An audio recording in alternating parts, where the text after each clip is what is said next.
कहानी की शुरुआत में हमें एक छोटे से टाउन में घर को दिखाया जाता है जो पूरी तरह से आइसोलेटेड था। इस घर में ब्रायन नाम की एक लड़की अकेली रहती है। उसकी मॉम की मृत्यु हो चुकी थी। अपना जीवन चलाने के लिए वह सिलाई का काम करती है, जिन्हें बेचने के लिए वह टाउन जाती है। और जब वह अपने घर से बाहर निकलती है तो देखती है कि लॉन में एक सर्कल बना हुआ है। वह उस पर पानी डालकर अब अपनी गाड़ी में बैठकर यहाँ से निकल जाती है। रास्ते में उसे एक लड़का दिखता है जिसे वह बहुत पसंद करती है, पर यह लड़का उसे पसंद नहीं करता। ब्रायन इसके बाद टाउन पहुंच जाती है, जहाँ वह पूरी तरह से अकेली होती है। दरअसल टाउन के लोग उसे पसंद नहीं करते। तभी वह एक कपल को देखती है, जिन्हें देखकर वह गाड़ी के पीछे छुप जाती है। दरअसल यह उसके दोस्त मड के माता पिता हैं। उनके जाने के बाद वह अपने घर वापस आती है, जहां पर उसका एक पार्सल आता है। दरअसल ब्रायन अपने लिविंग रूम में एक मिनिएचर यानी कि छोटे से टाउन को बना रही है, और आज जो उसका पार्सल आया है उस टाउन के लिए, उसमें एक छोटे से स्कूल का मॉडल है। इसके बाद वो मॉड के लिए एक लेटर लिखती है, जिसमें लिखा होता है कि 10 साल बीत गए, पता भी नहीं चला। मैं अपने आप को कभी माफ नहीं कर सकती। इसका मतलब ये है कि पास्ट में ऐसा कुछ हुआ है जिसकी वजह से लोग उसे पसंद नहीं करते हैं। उसके दिल में भी उसका गिल्ट है। इसके बाद वह सो जाती है। तभी हमें कोई चीज ऊपर से नीचे आती हुई दिखाई जाती है, जो उसके घर के अंदर आ जाती है, और उसके घर की लाइट अपने आप ही जलना बुझना शुरू हो जाती है। ब्रायन की नींद नहीं खुलती, लेकिन कुछ देर के बाद जब आवाज होती है तो ब्रायन जाग जाती है। घर की लाइट जा चुकी है, और अब जब ब्रायन सीढ़ियों से नीचे आ रही होती है, तभी वो देखती है कि मेन डोर खुला हुआ है। समझ जाती है कि घर के अंदर कोई घुस चुका है। तभी उसे किचन से किसी के चलने की आवाज आती है, और जब वह किचन की तरफ देखती है तो उस चीज को देखकर डरकर वह अपने कमरे के अंदर आकर बेड के नीचे छुप जाती है। वह चीज भी उसके कमरे में आती है जहां पर हमें उसके पैर दिखाए जाते हैं। ये कोई इंसान नहीं है, बल्कि यह एक एलियन है जिनकी आकृति इंसानों की तरह है। वह एलियन विंडो से बाहर चला जाता है। दरअसल वह इंसानों को नुकसान नहीं पहुंचाना चाहता। शायद वह घर के अंदर इंसानों की चीजों को देखने के लिए, उन्हें एक्सपीरियंस करने के लिए आया था। उसके जाने के बाद ब्रायन वहां से निकलकर नीचे आती है, जहां पर वह मेन डोर को बंद कर देती है। अगले परल लाइट आ जाती है। टीवी अपने आप ही ऑन हो जाता है, जिससे बहुत तेज आवाज आ रही होती है। वह किसी तरह से टीवी को बंद करती है, और अब वह मदद के लिए कॉल करना चाहती है, लेकिन फोन से भी बहुत तेज आवाज आ रही होती है।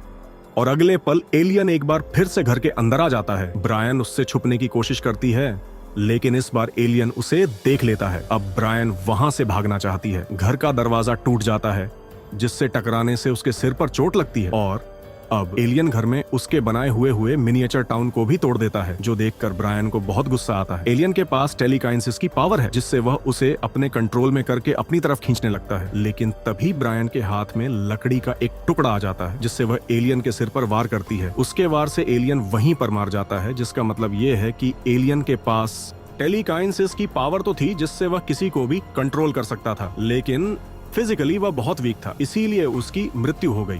सुबह होने पर वह फोन करके मदद मंगवाने की कोशिश करती है, लेकिन फोन डेड होता है।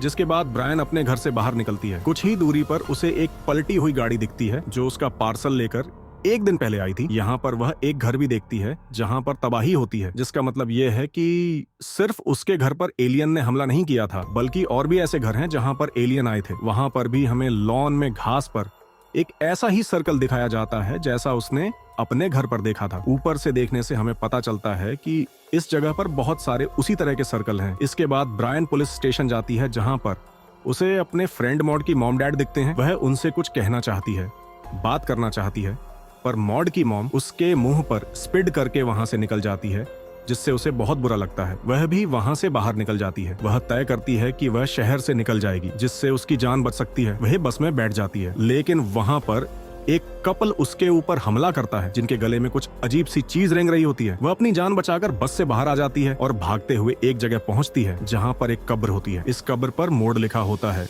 यानी कि उसके दोस्त मोड की आज से 10 साल पहले मृत्यु हो गई थी, और तभी उसे एलियंस की आवाज आती है। वही आवाज जो उसे रात को अपने घर से आती। वह देखती है कि पार्क में बहुत सारे लोग हैं, जिन सब ने अपने हाथ ऊपर कर रखे हैं, जिसका मतलब यह है कि एलियंस ने अपनी टेलीकाइनेसिस की पावर से इन सबके दिमाग को अपने कंट्रोल में कर लिया है। इसके बाद वह अपने घर आ जाती है। वहां पर ब्रायन देखती है कि एलियन की बॉडी से उसके मुंह से कुछ निकल कर बाहर गया है। वह उस चीज को देखने के लिए भी जाती है, लेकिन वह चीज उसे वहां कहीं नहीं दिखती। इसके बाद वह घर के अंदर आ जाती है, जहां वह सभी खिड़कियों को बंद कर देती है।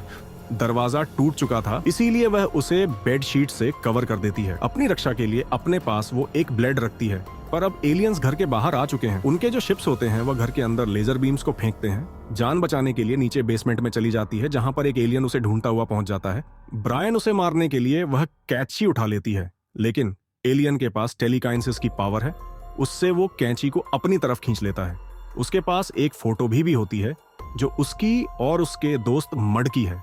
एलियन उस फोटो को भी खींच लेता है और वह उस फोटो को ध्यान से देखने लगता है, जिससे ब्रायन को यहाँ से भागने का मौका मिल जाता है। वह ऊपर चली जाती है जहां पर एक छोटा एलियन होता है जो कि बहुत ज्यादा अग्रेसिव है। वह ब्रायन के ऊपर हमला करता है। वह अपनी जान बचाने के लिए उसके ऊपर गर्म पानी फेंक देती है और वहां से भागकर बाथरूम में आ जाती है। पर उस एलियन को कुछ नहीं हुआ था। वो एलियन भी बाथरूम के बाहर पहुंच जाता है, जहां पर वह अपने पंजों से उसके बाथरूम के दरवाजे को तोड़ना शुरू कर देता है। ब्रायन खिड़की से बाहर भागने की कोशिश करती है, लेकिन एलियन अंदर आकर उसके पैर को पकड़ लेता है, जिसके बाद वह उसका सामना करती है। वह फ्लोर को साफ करने वाले मॉब से उसके ऊपर हमला करती है, लेकिन मॉब टूट जाता है। अब उसके हाथ में मॉब की लकड़ी है, जिसे वह एलियन के कंधे के आर पार कर देती है। वह बहुत बुरी तरह से जख्मी हो जाता है। अलमारी के दरवाजे से वह एलियन के सिर पर वार करती है, जिससे उसकी मृत्यु हो जाती है। इसके बाद वह बाहर आ जाती है, जहां पर एक और एलियन होता है जो साइज में दूसरे एलियन से बहुत बड़ा होता है। और अब यहाँ पर वह कुरियर वाला आता है जो उसका पार्सल लेकर आया था। वो ब्रायन को बालों से पकड़कर खींचकर अपने साथ ले जाता है, क्योंकि उसका दिमाग एलियंस के कब्जे में है। वह बड़ा एलियन जो अभी भी उसके सामने है, वह अपने साथियों को बुलाता है जो स्पेसशिप लेकर यहाँ पर आ जाते हैं। दरअसल ये ब्रायन को अपने साथ ले जाना चाहते हैं। उसे ये बात समझ जाती है और अब स्पेसशिप से रोशनी लेजर लाइट नीचे की ओर आती है, जिस तरफ वह कुरियर वाले को धक्का दे देती है। स्पेसशिप उसे ऊपर खींचने लगता है, लेकिन अगले पल वह उसे नीचे छोड़ देता है। ब्रायन को समझ में आ जाता है कि एलियन उसे अपने साथ ले जाना चाहते हैं, क्योंकि उसने एलियन के साथियों को मारा है और अब वह बड़ा एलियन जो के पास ही होता उसका पीछा करना शुरू कर देता है। ब्रायन अपनी गाड़ी के अंदर चली जाती है और बहुत चालाकी से उस एलियन को गाड़ी के अंदर फंसाकर उसमें आग लगाकर ब्लास्ट कर देती है, जिससे उस एलियन का भी खात्मा हो जाता है। और वो स्पेसशिप जो उसे ऊपर खींचना चाहता है लगातार उसका पीछा कर रहा होता है, जिससे कि लेजर लाट नीचे आ रही होती है। ब्रायन अपने घर के अंदर आ जाती है, जहाँ वह बेसमेंट में जाती है, पर वह एलियन अब भी उसकी और उसके दोस्त की फोटो देख रहा होता है। वह चुपके से उसके ऊपर हमला करना चाहती है, पर उस एलियन को पता चल जाता है। वह अपनी पावर से उसे जोर से धक्का देता है, जिससे वह बहुत दूर जाकर गिरती है और अगले पल घर के अंदर लाल रंग की रोशनी आती है, जिससे ब्रायन पूरी तरह से फ्रीज हो जाती है। जिसके बाद उसके पास एक एलियन आता है जो अपने मुंह से एक अजीब से क्रिएचर को बाहर निकालता है और ब्रायन के मुंह के अंदर डाल देता है, जिससे कि वह उसको कंट्रोल कर सकता है। अब तक जितने भी लोगों को एलियन ने अपने कंट्रोल में किया है, उन सबके साथ एलियंस ने यही किया था। और अगले पल ब्रायन की आंख खुल जाती है। उसे लगता है कि यह एक सपना था। तभी उसके सामने उसकी दो दोस्त मोड आ जाती हैं, जिसे वह बहुत मिस करती है। उसे एहसास होता है कि वह कोई सपना नहीं था, बल्कि वह हकीकत थी और अब वह एक इल्यूजन की दुनिया में है जो एलियन ने उसके दिमाग में बनाई है, क्योंकि मोड की मृत्यु हो चुकी है। और अब वह अपने गले में हाथ डालकर उस अजीब से क्रिएचर को बाहर निकाल देती है, जिससे वह रियलिटी में आ जाती है। वह क्रिएचर को नीचे फेंक देती है। उसके ऊपर रोशनी पड़ती है, जिससे उसको एक शरीर मिलना शुरू हो जाता है, जो और किसी का नहीं बल्कि ब्रायन का है। ब्रायन ऊपर आसमान में देखती है, जहाँ पर बहुत सारे यूएफओ हैं जो अपना अपना काम कर रहे होते हैं। हर एक अलग रोशनी का मतलब अलग होता है। लाल रोशनी का मतलब होता है इंसान को फ्रीज करना। स्काई ब्लू रोशनी का मतलब होता है चीजों को ऊपर खींचना।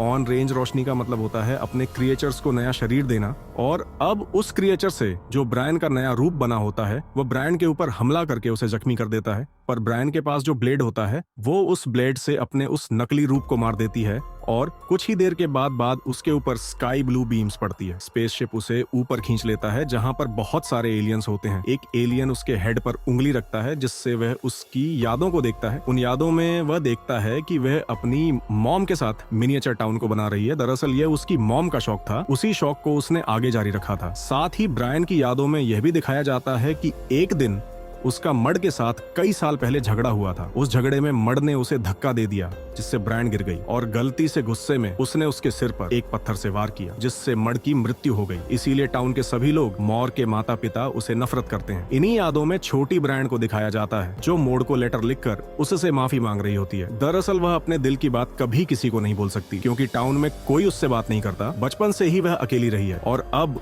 उसकी यादों में बड़ी ब्रायन आती है, जो उसका हाथ पकड़कर उसे रोकती है, जिसका मतलब यह है कि उसने सच्चाई को एक्सेप्ट कर लिया है। बड़ी ब्रायन का हाथ पकड़ने का मतलब यह है कि वह छोटी ब्रायन को यह कहना चाहती है कि जो हुआ एक हादसा था, अब तुम्हें आगे बढ़ना चाहिए। इसके बाद हमें एलियंस को दिखाया जाता है जो आपस में इशारे से एक दूसरे से बात करते हैं, जिसके बाद वह ब्रायन को वापस नीचे छोड़ देते हैं। वह अब उनके कंट्रोल में नहीं है, ना ही उसके अंदर किसी तरह का कोई क्रिएचर है। अगले दिन ब्रायन को दिखाया जाता है जो अपनी जिंदगी में अब खुश है क्योंकि वह अपने गिल्ट से बाहर निकल चुकी है।